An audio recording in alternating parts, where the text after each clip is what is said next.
Remembering Moulavi Tajuddin Ahmad. Moulavi Tajuddin Ahmad's journey to hereafter. During the countrywide flood of 1988, a large swarm of hornets took shelter in the outhouse next to the main building at his home at Faridpur. Over time, the hornet's nest under the roof of that outhouse had grown quite large. People in that area were complaining about hornet stings. One day, a domestic worker was stung by a hornet and became ill. It should be noted that he advised us in our youth for not to stir up any hornet's nests, as it can bite anyone if he hides 12 feet deep in water.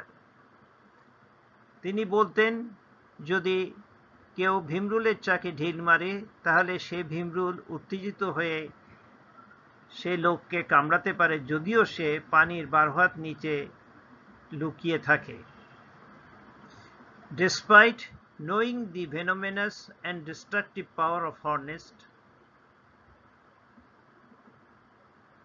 Moulavi Tajuddin Ahmad decided to remove them by destroying their nest, fearing that they might bite his granddaughters and other members of his family. While everyone else was busy at home at noon, he grabbed a long bamboo stick and attached a fume-generating bush to the top. Using this homemade tool, he attempted to drive away the hornets. Initially, it worked, but soon after, the smoke-producing bush detached from the stick and dropped to the ground. Following that, the hornet started to sting him in large numbers. He was taken aback and his body began to shiver. He was promptly taken to the hospital. A senior doctor had stated that the venom of 5 hornet stings is equivalent to that of 1 cobra snake. With over 300 hornet stings on his body, the chances of survival are slim. However, he only survived for 24 hours. Moulavi Tajuddin Ahmad's last prayer for his successors. He never stopped praying Salah throughout his life. Even on his deathbed, he persisted in praying Salat or reciting the Holy Quran from his memory. Despite the severe pain of hornet sting all over the body, he raised his hand and prayed to Allah for salvation. On the first day at hospital, he kept reciting kalima and other du'as, among which one of his prayer was, "O Allah, have mercy on me and my children, forgive us and protect my children from the severe pain caused by hornet stings." On the next day, he performed ablution for Johor prayer after cleaning himself in the washroom.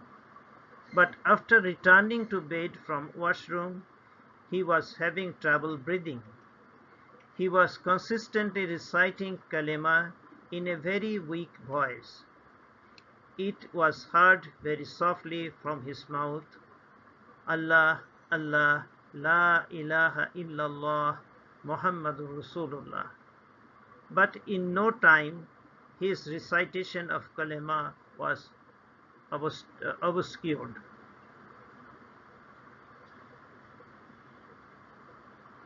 Suddenly, his whole body shook and his body calmed down. The doctor present covered his bed with white curtains and continued to press his chest to improve his breathing. But in spite of all efforts of doctors, Moulavi Tajuddin Ahmad responded to the call of the most merciful Allah. Bismillahir Rahmanir Rahim. Ya ayyatuhan nafsul mutma'inna irji'i ila rabbiki radiyatan mardiyah fadkhuli fi ibadi wadkhuli jannati. হে প্রশান্ত আত্মা, তোমার রবের দিকে ফিরে আসো সন্তুষ্ট হয়ে এবং তোমার রবের সন্তুষ্টির পাত্র হয়ে। অতঃপর আমার নেককার বান্দাদের মধ্যে শামিল হও আর আমার জান্নাতে প্রবেশ করো। It will be said to the pious believers of Islamic monotheism, O you, the one in complete rest and satisfaction, come back to your Lord, well pleased yourself and well pleasing unto him. Enter you then among my honored slaves, and enter you my paradise. The concluding verse of Surah 89, Al-Fajr, the daybreak, refers to the highest stage of the spiritual development of man and the stage in which he rests contented with his Lord and find his quietude, his happiness, and the delight in him. This is the heavenly life.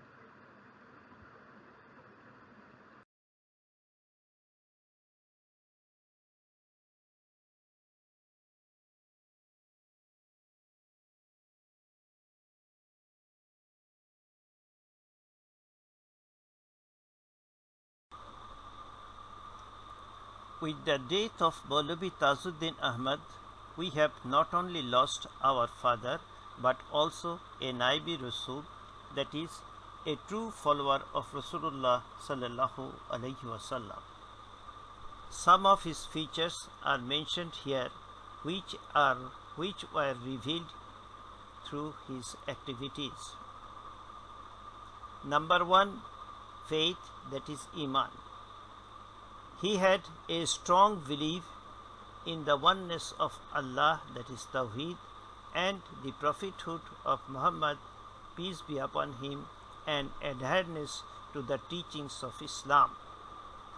Number 2, piety, that is Taqwa.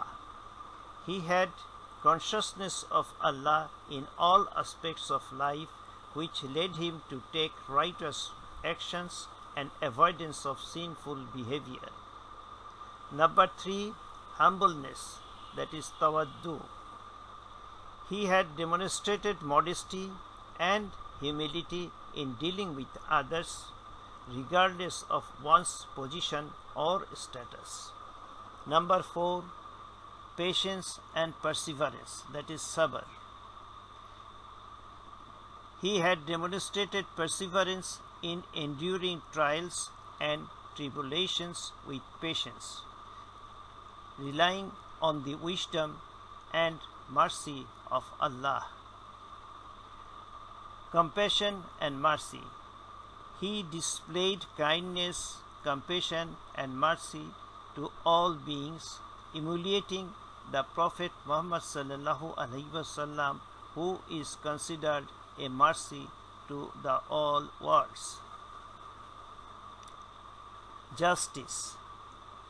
He was a upholder for justice and fairness in all dealings, treating others with equity and respect. Number 7, knowledge. He had utilized his whole life and resources for seeking Islamic knowledge and its teachings, and applying that knowledge in his daily life to attain spiritual growth and guidance. Number 8, community and brotherhood. He had fostered unity and brotherhood within the Muslim community, supporting one another in times of need and celebrating each other's success. Number 9. Generosity. He was generous and charitable, giving to those in need and contributing to the welfare of the society. Number 10. Sincerity. He had acted with sincerity and purity of intention, seeking Allah's pleasure in all actions and avoiding showing off or seeking praise from others. Number 11. Forgiveness. He had forgiven others for their mistakes, seeking reconciliation and peace and letting go of grudges. Humility. He was modest and unpretentious, avoided seeking attention or recognition from others for his deeds.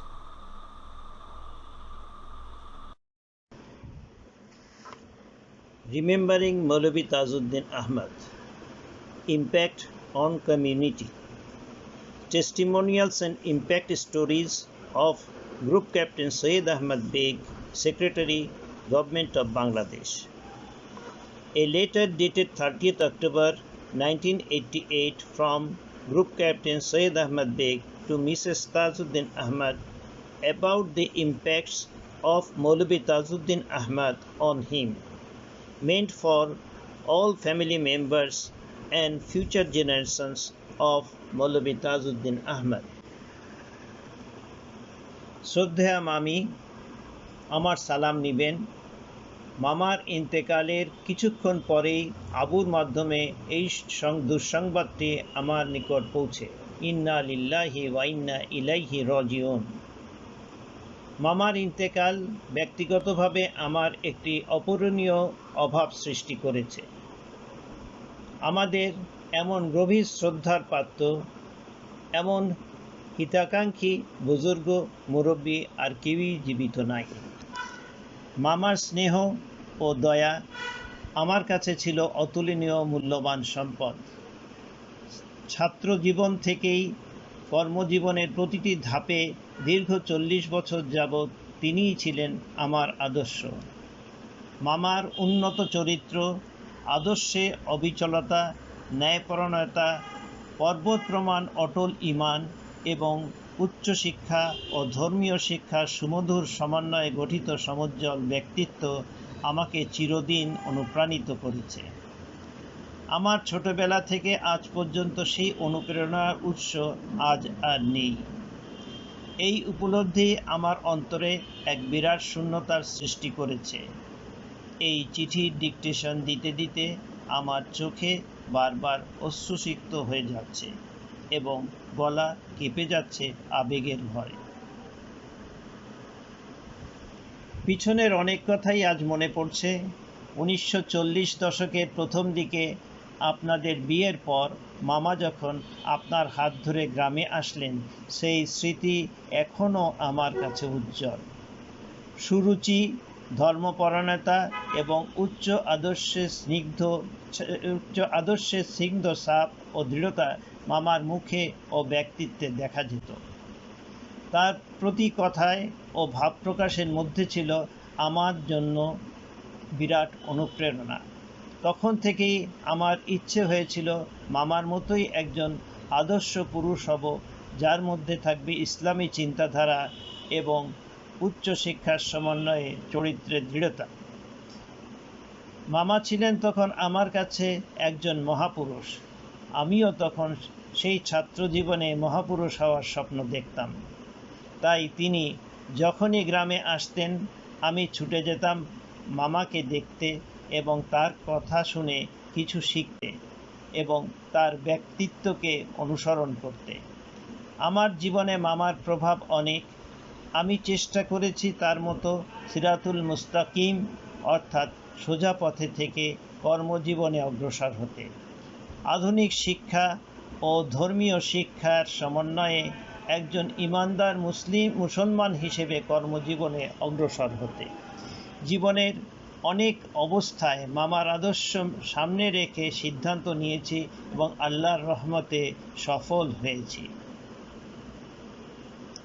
মামাকে দেখেছি গ্রামের সর্বস্তরের লোকের সঙ্গে হাসি মুখে মিশতে। মামা সকলকে সদুপদেশ দিতেন। তিনি আল্লাহর বিধান অনুযায়ী সমাজের অতি জটিল সমস্যার সমাধান দিতেন।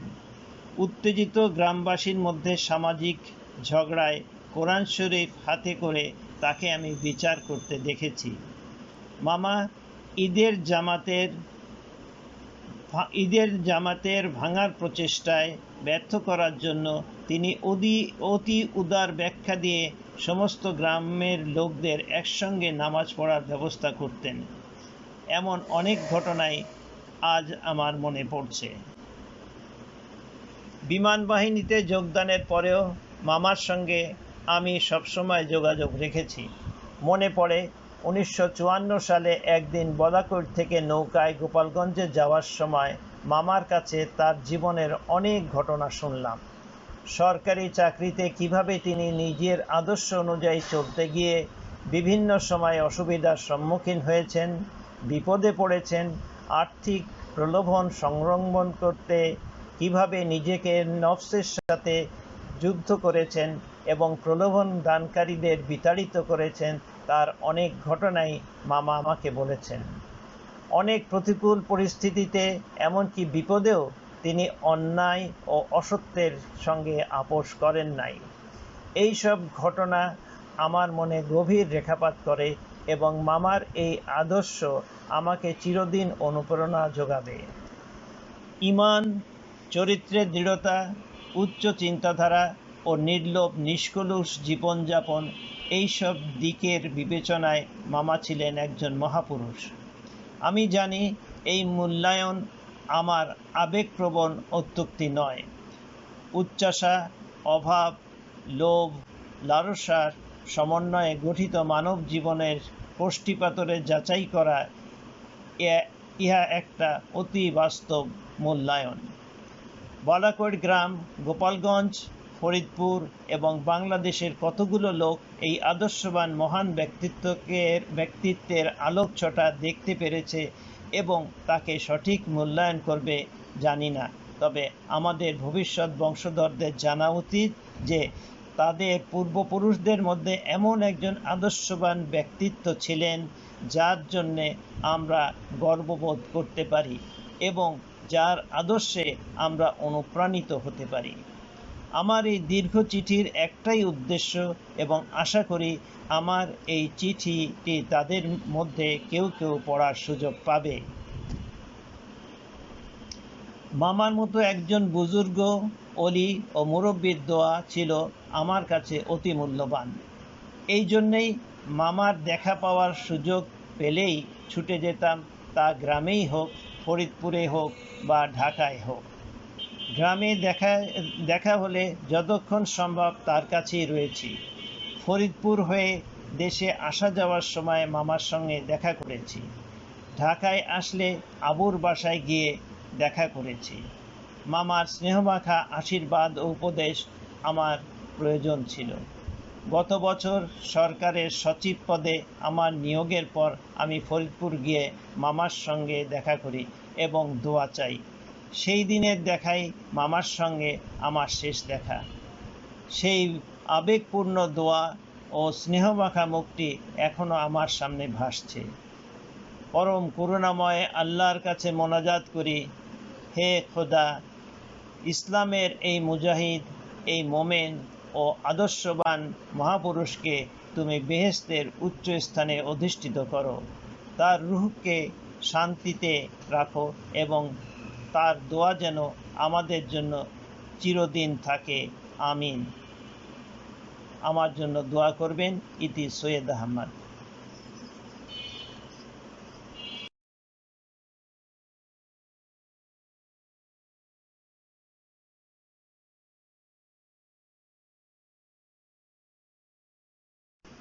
A letter from Moulavi Tajuddin Ahmad to one of his sons, a heartfelt and somber message.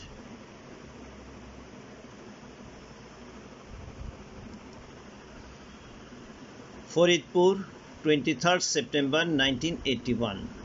My dear Mintu, I am very glad to receive your letter dated 10th September 1981 on 21st September on my return from Dhaka and to learn the contents.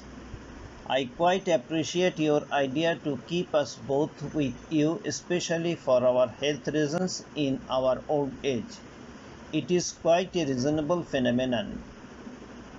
I am not in a position to avail this chance for various reasons and adverse circumstances I have fallen in, which have baffled all my hopes and ambitions to build a good and ideal family of mine. Now I stand totally disoriented.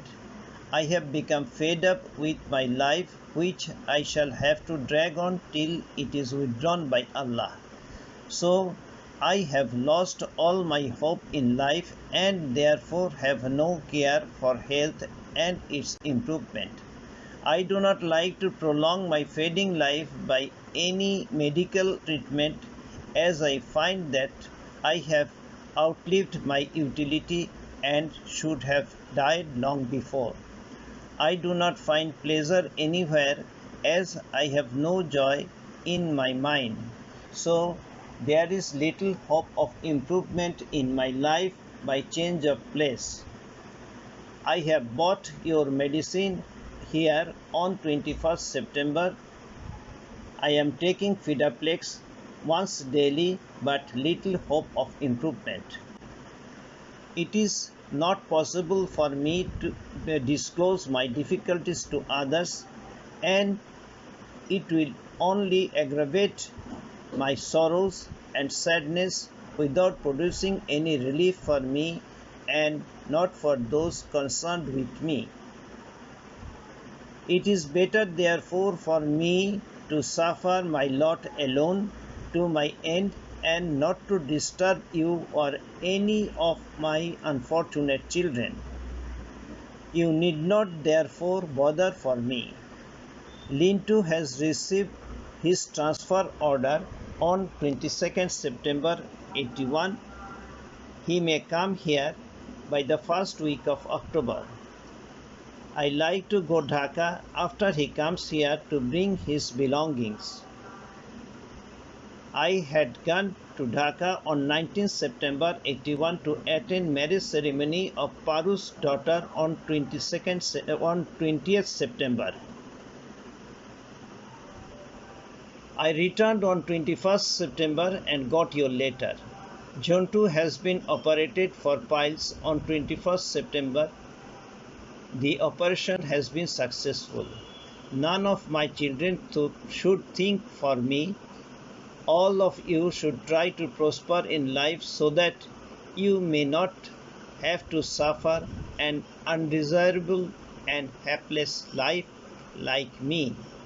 I pray to Allah to grant you all success and prosperity in life with best wishes for you all.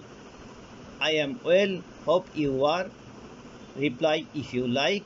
Your Abba Tajuddin Ahmad. Apprehending the reasons for his heartfelt and somber message. Moulavi Tajuddin Ahmad had deeply valued Islamic teachings and had a desire to educate his sons in Islamic education, but none of them were interested in acquiring Islamic education, knowledge, and values from him. They were able to avoid all his efforts to educate them in Islamic knowledge. He wished that at least one of his sons would lead his funeral prayer, but he feared this would not be possible due to lack of their relevant knowledge or proper training. He saw this as a serious personal failure, especially in his old age when there was no way to give them Islamic education or training. So, despite having great successes in his life, this matter had created a huge void in his thinking, and for which he was frustrated and became fed up with his own life. Learning points from the letter from Moulavi Tajuddin Ahmad. The letter from Moulavi Tajuddin Ahmad to his son Mintu offers several learning points, particularly regarding family dynamics, emotional resilience, and the expression of personal struggles. Number 1. The value of communication. The importance of maintaining communication within a family is evident. Moulavi Tajuddin Ahmad appreciates receiving Mintu's letter and takes the time to respond, highlighting the role of communication in sustaining relationships even in difficult times. Number 2. Emotional honesty. Moulavi Tajuddin Ahmad's frank expression of his emotional state teaches the value of honesty about one's feelings and struggles. Although he refrains from fully disclosing his difficulties to avoid burdening his son, he still conveys his emotional distress, demonstrating a delicate balance between openness and protection. Number 3. Acceptance of life's challenges. The letter reflects a reconciled acceptance of life's challenges. Moulavi Tajuddin Ahmad's acknowledgement of his disoriented state and his feeling of having outlived his usefulness provide insight into coping with adversity and the complexity of emotions experienced in the old age. Number 4. Self-sacrifice and parental care. Moulavi Tajuddin Ahmad's decision not to move in with Mintu, despite the potential benefits to his health, underscores the theme of self-sacrifice. He prioritizes not becoming a burden to his children, demonstrating a deep sense of parental care and responsibility. Number 5. Importance of mental health. The letter highlights the impact of mental health on physical well-being. Moulavi Tajuddin Ahmad's lack of joy and hope significantly affects his outlook on medical treatment and life in general, showing how mental health can influence decisions and overall health. Number 6. Encouragement and support. Despite his own struggles, Moulavi Tajuddin Ahmad encourages his children to focus on their success and prosperity. This illustrates the enduring role of a parent to provide support and encouragement even when they are facing personal difficulties. Number 7. Family responsibility and independence. The letter emphasizes the balance between family responsibility and individual independence. While Moulavi Tajuddin Ahmad is grateful for Mintu's concern, he chooses to handle his challenges independently, teaching the importance of respecting the autonomy and wishes of family members. Number 8. Practical updates and everyday life. Moulavi Tajuddin Ahmad include practical updates about family events like Lintu's transfer and Jontu's operation, showing how everyday life and routine events continue amidst personal struggles. This highlights the interconnectedness of family life and the importance of staying informed about each other's lives. Number 9. Resilience in adversity. Moulavi Tajuddin Ahmad's ability to continue living despite his profound sadness and disorientation highlights the resilience of human spirit. It shows how individuals can endure and push through life's most challenging periods. Number 10. Role of religion and spirituality. Moulavi Tajuddin Ahmad's reference to Allah and his prayers for his children's success indicates the comfort and strength he derives from his faith. This suggests the role of religion and spirituality in providing solace and a framework for understanding life's difficulties. Number 11. Intergenerational care and concerns. The latter addresses the common dynamic of the younger generations feeling responsible for the care of their elders. Moulavi Tajuddin Ahmad's insistence on not wanting to burden his children reflects a complex feeling and responsibilities that often arise in intergenerational relationships. Number 12. Pride and dignity. Moulavi Tajuddin Ahmad's reluctance to disclose his difficulties and his decision to endure his suffering alone reveal a sense of pride and a desire to maintain dignity. This illustrates the personal struggle between needing support and wanting to remain self-sufficient. Number 13. The impact of aging.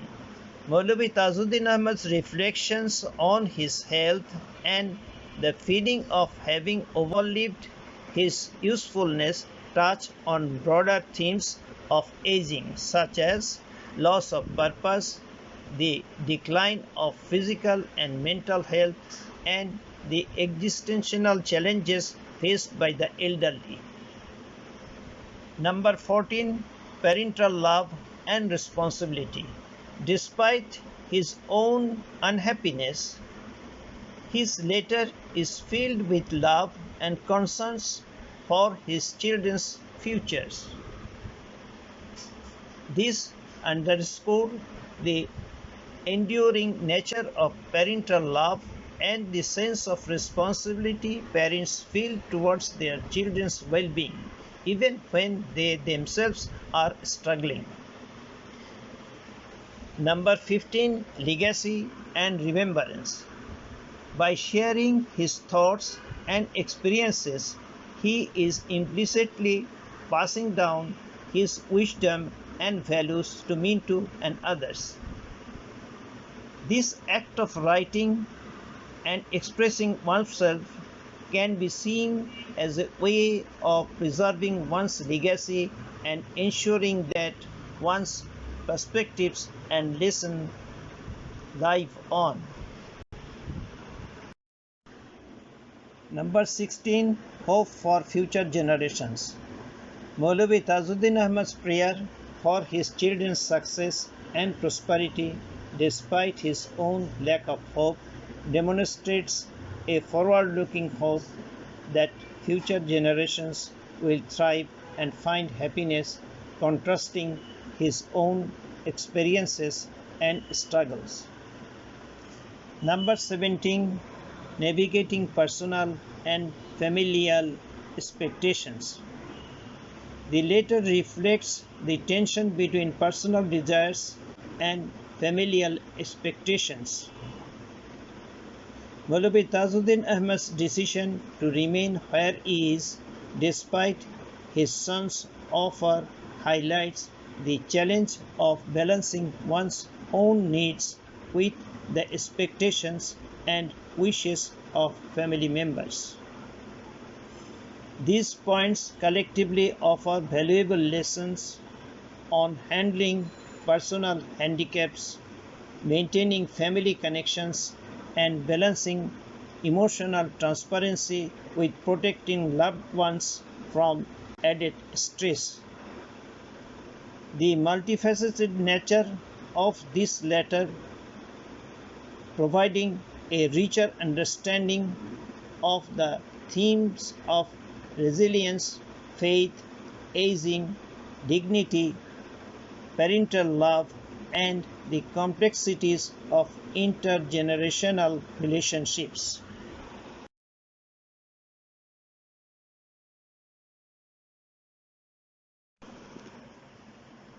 Alhamdulillahi Rabbil Alameen. والصلاة والسلام على سيد المرسلين وعلى آله وأصحابه أجمعين. اللهم أنت السلام ومنك السلام وتباركت يا ذا الجلال والإكرام. ربنا آتنا في الدنيا حسنة وفي الآخرة حسنة وقنا عذاب النار وأدخلنا الجنة مع الأبرار. ربنا آتنا من لدنك رحمة وهيئ لنا من أمرنا رشادا. ربي هب لي حكما والحقني بالصالحين واجعل لي لسان صدق في الآخرين واجعلني من ورثة جنات النعيم. اللهم اهدنا الصراط المستقيم صراط الذين أنعمت عليهم غير المغضوب عليهم ولا الضالين آمين. ربنا أتمم لنا نورنا واغفر لنا إنك على كل شيء قدير. ربنا ظلمنا أنفسنا وإن لم تغفر لنا وترحمنا لنكونن من الخاسرين. رب اجعلني مقيم الصلاة ومن ذرياتي ربنا وتقبل دعائي. ربنا اغفر لي ولوالدي وللمؤمنين يوم يقوم الحساب. ربنا اغفر لنا ولإخواننا الذين سبقونا بالإيمان ولا تجعل في قلوبنا غلا للذين آمنوا ربنا إنك رؤوف رحيم. ربنا هب لنا من أزواجنا وذرياتنا قرة أعين واجعلنا للمتقين إماما. اللهم اغفر لي ولأخي وادخلنا في رحمتك وأنت أرحم الراحمين. اللهم اغفر لي ذنوبي ولوالدي وللمؤمنين والمؤمنات والمسلمين والمسلمات الحي منهم والأموات. رب ارحمهما كما ربياني صغيرا. رب ارحمهما كما ربياني صغيرا. ربي أوزيني أن أشكر نعمتك التي أنعمت علي وعلى والدي وأن أعمل صالحا ترضاه وأصلح لي في ذريتي إني تبت إليك وإني من المسلمين. ربنا لا تزغ قلوبنا بعد إذ هديتنا وهب لنا من لدنك رحمة إنك أنت الوهاب. ربنا لا تؤاخذنا إن نسينا واخطأنا ربنا ولا تحمل علينا إصرا كما حملته على الذين من قبلنا. ربنا ولا تحملنا ما لا طاقة لنا به واعف عنا واغفر لنا وارحمنا أنت مولانا فانصرنا على القوم الكافرين. ربنا فاغفر لنا ذنوبنا وكفر عنا سيئاتنا وتوفنا مع الأبرار. اللهم اغفر لي ذنوبي ولوالدي وللمؤمنين والمؤمنات والمسلمين والمسلمات الحي منهم والأموات. اللهم اغفر لي حينا وميتنا وشاهدنا وغيبنا وصغيرنا وكبيرنا وذكرنا وأنثانا. اللهم من أحييته منا فأحيه على الإسلام ومن توفيته منا فتوفه على الإيمان. اللهم حاسبني حسابا يسيرا. اللهم حاسبني حسابا يسيرا. اللهم إني أسألك الجنة وأعوذ بك من النار. ربنا تقبل منا إنك أنت السميع العليم وتب علينا إنك أنت التواب الرحيم. سبحان ربك رب العزة عما يصفون وسلام على المرسلين والحمد لله رب العالمين برحمتك يا أرحم الراحمين آمين.